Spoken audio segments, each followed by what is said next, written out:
Hey everyone, today we're going to be taking a look at the M320 fixed blade from Defiant 7. This is based on the famous World War II M3 fighting knife. I've seen them everywhere. And in here you get a little tote bag, and then of course the knife itself. I gotta say, I really love Defiant 7's tagline, "Overkill is underrated." It makes me laugh every time I see it, and it's kind of become a saying that I've started to use as well. So there's a lot of cool features on this one, but I want to start up here at the blade. So as you can see there right above the guard, this one is in CPM-3V, so you are getting an incredibly tough, hard-use tool steel. And this is full tang, so it's going to go through the entire length of that handle for extra strength. And on this particular version, it is black Cerakoted, which will help prevent any corrosion. And I also want to give them kudos because where that 3V and their logo is engraved, it is actually engraved into the steel before it's Cerakoted, which is so nice because oftentimes what you'll see to kind of just cut costs is a blade will be coated and then they'll just laser etch the coating away. And while that's fine on some stainless steels, on a tool steel that could be a new point for corrosion to start, and it's always annoyed me. So I love that they just took the extra time to do it right, and I just wanted to, again, tip my hat to them for that. Talking more about the blade, you can see up there at the spine, you get a lot of jimping, and then there is that very large, false edge swedge along the top. And I wanted to go ahead and bring in a ruler here so that we could look at some specs. Yeah, this knife is too big to fit fully on screen. So looking at the blade length here, you can see it's almost a 7-inch blade. I'll call it 6 7/8, with about 6 3/8 of that being your cutting edge. And then moving it horizontally here to try and fit it in frame, because again, this is a large knife. You can see it is right at about a foot long. With that butt cap, it is pretty much right at 12 inches. Pretty big. So moving down to the handle, the butt cap as well as this guard here are milled titanium, which is super, super nice. I love the jimping that you get on the guard. I don't want to call it aggressive, but it is very, very textured jimping. So whenever you're pushing forward on this, your thumb is not going to slip off of it. I am pushing kind of as hard as I can, and it's pulling, if you can see that, it's pulling my skin away from my nail before it would slip. So you get a really good grip on here.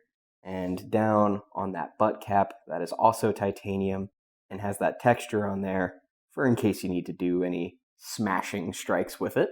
For the handle itself, this is all injection molded polymer. So it is very hard and firm. And I actually really prefer that because typically you tend to see, again, that kind of sticky, tacky rubber that has a gross feel in hand after some use after a while.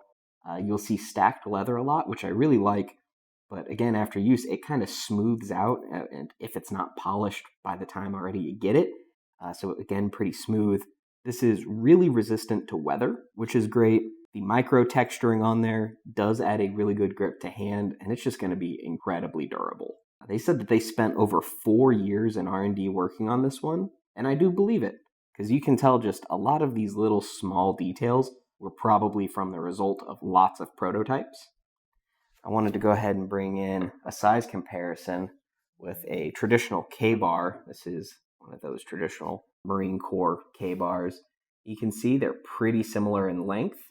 I'll go ahead and move that out of the way. And I will say that I think the Defiant 7 is a bit more geared towards being like a fighting combat knife. Now, I'm definitely not going to pretend to be an expert by any means on fighting knives, but I'll go ahead and show you the balance point here. That's right where I believe you would want one, and from my experience, a lot of times balance points can be a lot more knife heavy, like blade heavy. So you can tell that they put in a lot of work because your balance point is going to be right where your index finger is, forward choked up, so you get really fine, quick control when using the knife. Again, not condoning knife fighting. I don't know if anybody's going to win in a knife fight, but if you do find yourself in that scenario, these are definitely made to be able to handle those situations, especially again with that super pointy, like false double edge up there with the swedge. I would hate to be on the receiving end of this one. Now, I'll go ahead and move this out of the way and talk a bit about their sheath. So this is a Kydex Sheath, which is really nice. As you can see, there is a lot of mounting options. You could definitely set it up on different types of molly or webbing, immediately set up for like belt carry, but as you can tell, it is ambidextrous and you can really set it up however you'd like. And then last but not least, I wanted to bring in one of the other variants. We've already had stone-washed ones come through. They look great, but on top of the Cerakote, you do have this like tiger stripe camo, and it looks really good in person because it's like a real tiger stripe. Normally, you're just straight lines of tiger stripe. It's more of like a zebra stripe. I'm going to be honest, it is not my aesthetic in the slightest. To each their own. It's never been my thing. When I read tiger stripe, that's what I was expecting, and this one actually looks really, really cool. I'm going to try and get some close-up shots of it so that you can see. It's got like 3 tones to it. It's got the really dark green, your more traditional OD, and then almost like an OD tan mixed in there as well. And it looks really, really good. And like I said, I am not an expert on fighting knives by any means, but if I was to pick up a fighting knife or just a large tactical fixed blade for like home self-defense or to put on a kit, I would definitely right now go with the M320. I am blown away by all of the small attention to detail on these, and they really get the stamp of approval. And like, of course, any Les George design is going to be a banger, but they really killed it with these. I'm not going to lie. Like, the concept of a fighting knife has been around for a long time, so it's not really reinventing the wheel, but I can't think of a steel that I'd rather have on this body than 3V. The titanium guard and that butt cap look and feel great, and the issues that I tend to have on the handles of these like fighting knives, I don't have with this one. So I'm very tempted to pick one of these up. And last but not least, before I let you go, I wanted to bring in a scale here just so you could see the weight. Now they are right about 8.5 ounces. Yeah, 8.47, 8.54.